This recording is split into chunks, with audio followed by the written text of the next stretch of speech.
Welcome back, everybody, to Phoenix Wright Ace Attorney Justice for All. Today we will be finishing Case 1.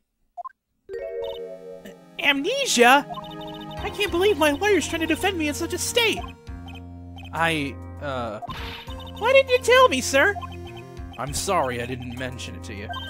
Oh, I know what to do. I heard you can fix something like this with a really strong shock to your system.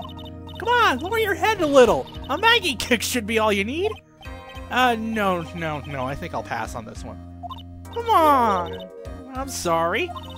Whenever I see someone in trouble, I have a hard time leaving them alone.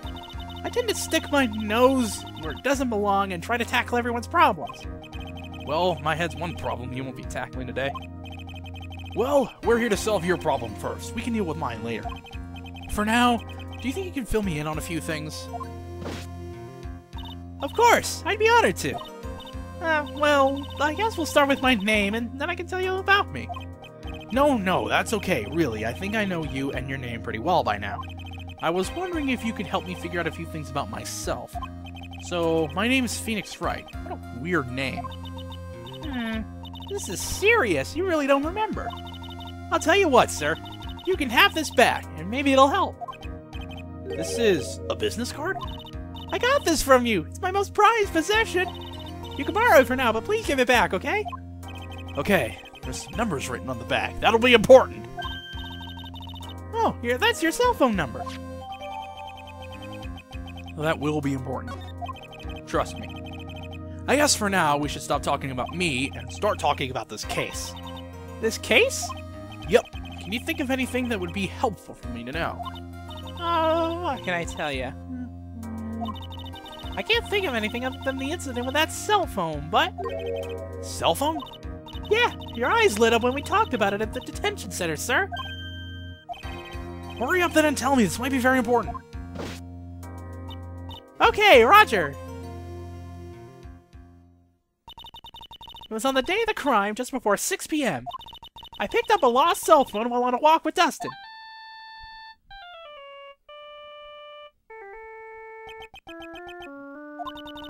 All of a sudden, the phone began to ring. Hello? Oh, thank you. I've been searching for my phone. Is this yours? Oh, I'm glad you called. We can meet up and I can give this back. I'll be right there. I'm sorry, I didn't catch your name. You can call me Maggie.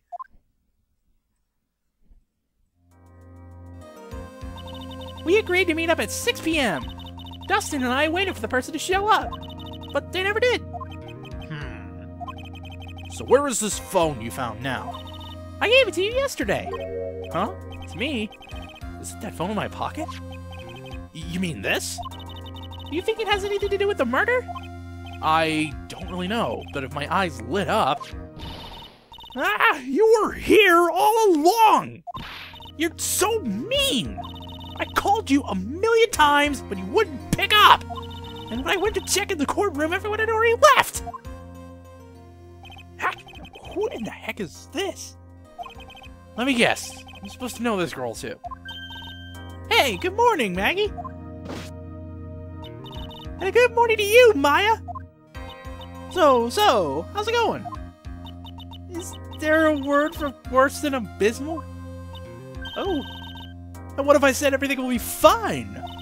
That's right. It's Maya to the rescue with the ultra-decisive, super important evidence. Here you are, Nick. The thing you wanted me to bring. Huh? Oh, thanks. What the heck is this, a list? What the heck is my thumb doing knocking the microphone? It has about 20 people's names and numbers written on it. It was kind of tough, but I managed to find out some dirt. It looks like these guys are up to no good. No good? As in, there's a group of con artists the police are currently investigating. I think these guys are members of that group. Why would a group of con artists pop up in a case like this? Well, look at me. And where did you get this list from in the first place? What? Why are you asking that? You're the one who asked me to look this up yesterday. Oh, is that right? These numbers were in the memory of that phone Maggie found. So that's where they're from. You're awfully forgetful these days, Nick. I hope I never get to be a forgetful old prude like you. It's at this point that I should remind the audience that Phoenix Wright is 25. Actually, Mr. Wright is... Mr. Wright, recess is now over. Please bring the defendant and return to the courtroom immediately. Oh, whoops. Guess you have to get going. Guess we can talk about you being old later, Nick. Wish us luck. I guess I have all the pieces now, more or less. All that's left is to put it all together. I'm not gonna lose this. I can't. Come on, Nick. Better get a move on. Yeah. So, court is gonna go back in session here, and we're gonna figure this all out somehow. The court will now reconvene. Please call your next witness to the stand, Mr. Payne. Yes, Your Honor. But before I do, if I may say a few words. What is it, Mr. Payne? It's about the next witness. He has a tendency to say things that rub people the wrong way, you see. So I asked that the court might be a little lenient on... There is no need to give a preface. Just hurry up and call your witness, please. Yes, Your Honor. The prosecution calls its next witness a drifter who was taking a walk in the park on the day of the murder. Please state your name for the court, witness. Before I do, I'd like to clarify a little something. Huh? No. Oh, right. Go ahead. Just now, you introduced my wonderful self to the court, correct? Perhaps as a drifter who was taking a walk. Did I? But I will not stand for that. Now you've tinted the court's eyes and colored me wrongly. Sure, I suppose calling me a blah blah blah blah blah self-righteous crap. Expect me to say that a few times. Talks more than fucking Oldbag. Yes, I understand. I'm very sorry. I'll be more careful from now on. What is he, a human chatterbox? I have to question him? Fashion, cars, women, glasses, and of course, university. First rates only need apply. Glasses? But you aren't wearing glasses. That's enough. Your name, witness. Douchebag. Oh, is that how you want to play this? Using your power and influence to keep the young people down. I see how you work now. You old people and your dirty tricks. You thought you had me, but you thought wrong. I'm sorry, it won't happen again. Oh, man. I forgive you. Alright, I suppose I can tell you my name. I am Richard Wellington, the drifting virtuoso, with a PhD in drifting, as it were. If you wanted to, you could call me a university student in transit. So it's a front. Mr. Wellington, on the day of the murder, you were strolling through the park, correct? It would appear that you are attached to that word. If you must, then by all means. But I remind you that I am in no way a prepubescent boy out on a walk with Mummy. You must know I am... Anyway, please testify to this court what you saw during your walk through the park. See, you said it again. Taking a walk. You know... What you witnessed will do, Mr. Wellington. Jeez. What is with this guy? I was at the park all afternoon, deep in thought about my life situation. I don't remember the time all that well, but I do believe it was past 6 p.m. All of a sudden, a police officer falls from above, right in front of my eyes. Without a thought, I looked up, and there I met the eyes of a charming young lady. Of course, I remember her sweet face. It was that of the pretty defendant there. The only other thing I saw was the banana that fell with the police officer. But what? That was certainly a decisive testimony. You don't know anything! God! Decisive? Nick, did you hear what he just said? Yeah. That's all you had to say? How can you be so calm? It's strange. My mind is very calm and clear. Maybe it's because I believe in my client. You mean Maggie? Yes, and if she really is innocent, then that can only mean one thing. That guy is lying! You may now question the witness, Mr. Wright. I'll find out the truth no matter how well you craft your lies.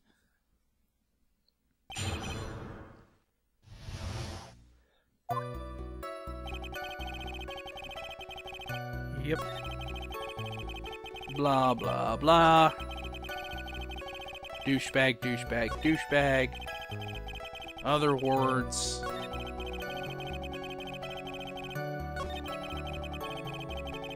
Banana. Oh, these kind of look like a bunch of bananas. I'm gonna go with it. Objection! Mr. Wellington, I believe I have the bananas you saw right here.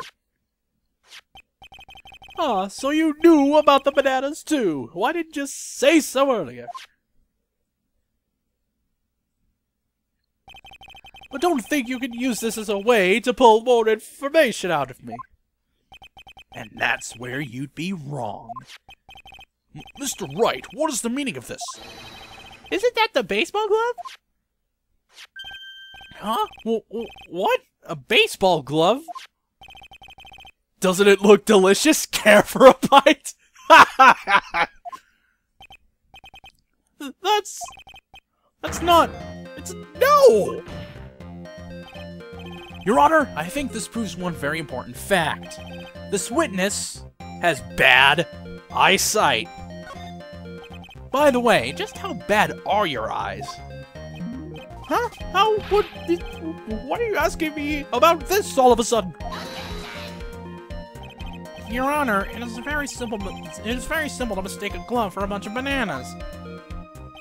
No, I don't think so. Objection overruled. You're one of those people, yes, you know what I mean. You're like those blah blah blah blah blah blah blah blah blah blah blah blah fuck! And that's why I asked you how bad your eyesight is. They're both 2200. I suppose you're going to tell me that's terrible, right? Why are you not wearing your glasses today, then? That's because I lost them recently, you see? Of course. I was planning on getting a new pair made right away. But, you know, my glasses are no ordinary glasses, so to replace them... How about when you witnessed the crime? Were you wearing your glasses then? How about it, witness?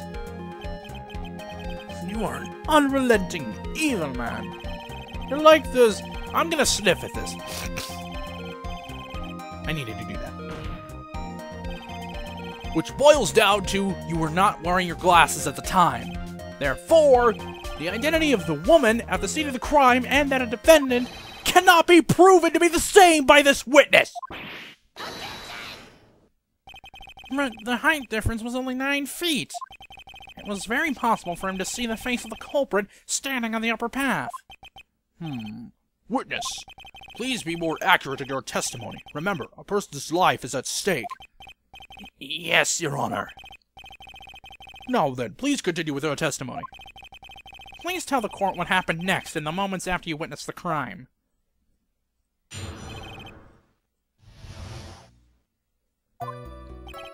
The girl up the upper path ran away as soon as she realized I was there. After that, I immediately called the police station to report the crime. It must have been 6:45 p.m. when I made the call. They must have a lot of free time on their hands, since they showed up within 10 minutes. So the person who was on the upper path saw you and then ran away? Yes, that is correct. Which is why even someone without a superior brain like mine can understand that that girl is the murderer. You may question the witness now, Mr. Wright. Okay, well, so far this is looking good. Yep, I got that. Wait a second. The time of death was 6:28. Objection!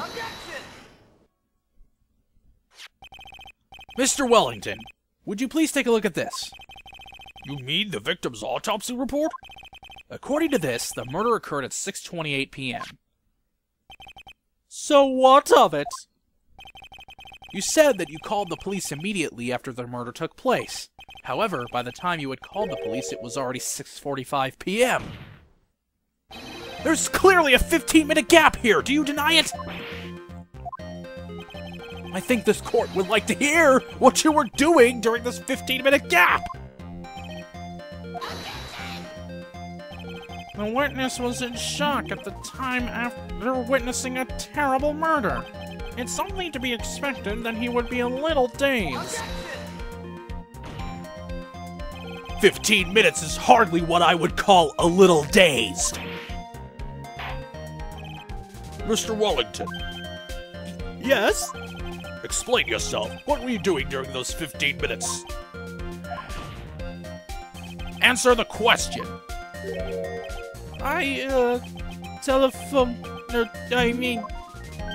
Spit it out.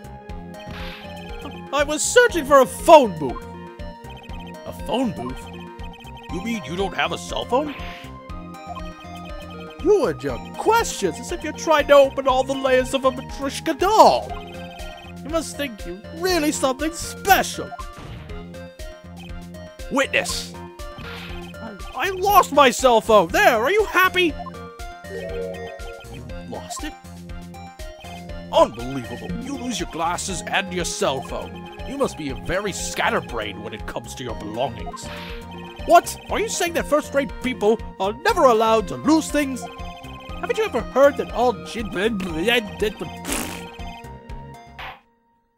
Enough! Oh man. Wait, hold on a second. He lost his cell phone? Nick, that cell phone, could it be... You mean this phone Maggie found? There's no way. Boy, I didn't see this coming. What should I do now? Question further. Mr. Wellington, where is your cell phone right now?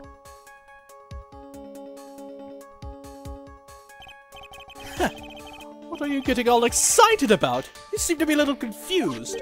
I found my phone, I'll have you know. See? Here is it. Oh, I see. Looks like he got his phone. And I thought that just maybe this was his. Well then, I think we've cleared this issue up. At the time of the murder, the witness did not have his cell phone because he had lost it. Therefore, the delay in his call was caused by his search for a phone booth. Well, that's the gist of it. I guess you could put it that way and leave it at that.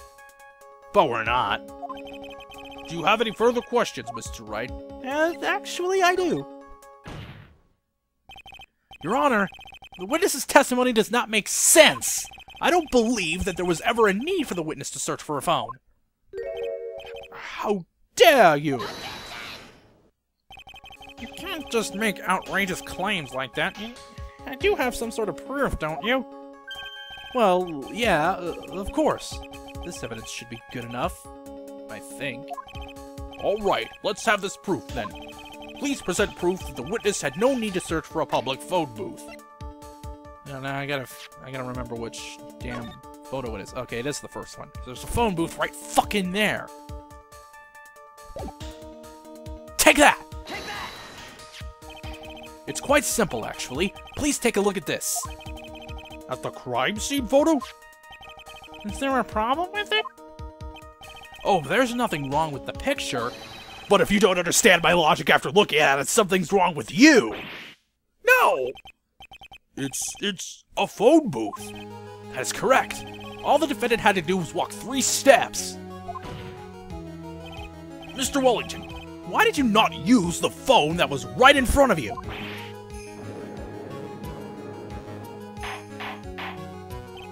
Order. What does reporting the crime a little late prove for you? The witness can't explain what he was doing for those 15 minutes. That is reason enough to throw suspicion on his testimony. Yes, this is very true. What do you have to say for yourself, witness? I bet this phone really is his, Nick. He must have killed Dustin to get his phone back. But Maggie said that she was going to return it to him, so there was no reason for him to kill for it. And on top of that, we still have the phone she found anyway. But if he wasn't looking for a cell phone, was he looking for something else? Was he? Mr. Wright, Yes, Your Honor? do you have any thoughts you would like to share with the court? Can you offer an explanation as to what the witness was doing during those 15 minutes? Yeah, I got an idea. There's only one possible explanation. All right, let's hear your explanation. However, be forewarned that if your explanation is not persuasive, you will be penalized. Think carefully before you present, Mr. Wright. Yes, Your Honor. As I probably shouldn't have said there was only one possibility. Please present to the court the one piece of evidence that will answer the following. Why didn't the witness call the police right away? We have these here glasses we haven't used yet. Take that! Mr. Wellington. What? Don't do that! You almost made me have a heart attack! These are your glasses, aren't they? Huh, where did you find... God! I believe the court all heard what you just confessed to. That these glasses are in fact yours! I'll tell you where they were found, Mr. Wellington. These glasses were found under the victim's body! Under the victim's body? Order. Now wait a second, hold on. I didn't confess or confirm anything. Your Honor, I think the answer is quite clear here. As he fell, Dustin Prince grabbed the culprit's glasses. The culprit knew that he had to find his glasses and searched frantically for them. What he didn't realize was that they were under the victim's body. And that is why it took him 15 minutes to make that call. Mr. Wright, are you indicting the witness as the real murderer? Of course! That is precisely what I'm doing. Oh shit!